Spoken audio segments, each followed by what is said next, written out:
ECLS is the early diagnosis of cancer of the lung, Scotland, somewhat torturing the English language to get ECLS into an acronym. And it's a randomized controlled trial of people at high risk of developing lung cancer over the next 2 years. It ran in Scotland between 2013 and 2017, and we now have the 2-year follow-up data analysed. It was powered to detect a 35% reduction in late-stage presentation of lung cancer, and it did that. We randomised 12,208 patients and analysed them by linking their cancer registry data to the clinical trials data.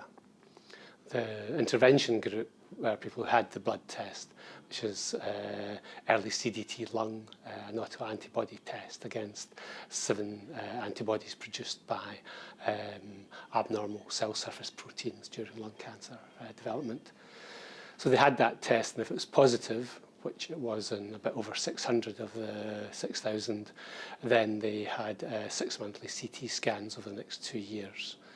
The control group were people who just presented normally in the way that people do with lung cancer, with symptoms that were investigated.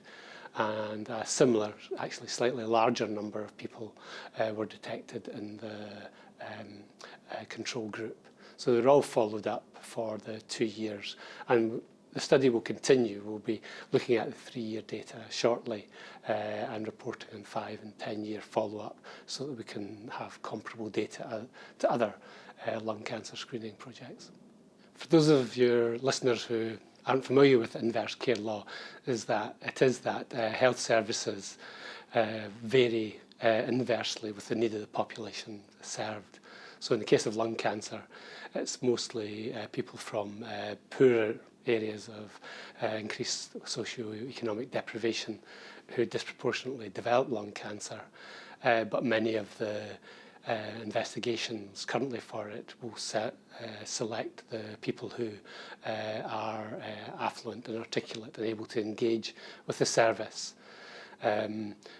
Various things are being tried to mitigate that problem, and what we did in the ECLS study was to use electronic records in the practices in the 2 most deprived quintiles in Scotland, and over half the patients came from there.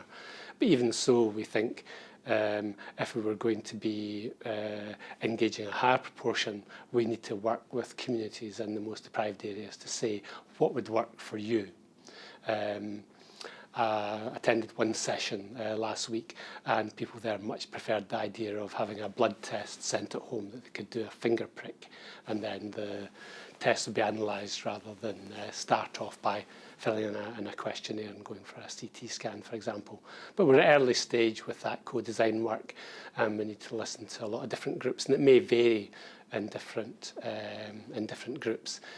One of the researchers in the co-design I saw this morning was asking how we're going to deal with travellers, gypsy communities. Well, I don't know. We need to reach out to lots of different people who have different ways that they want to go in if we really want to get people at highest risk.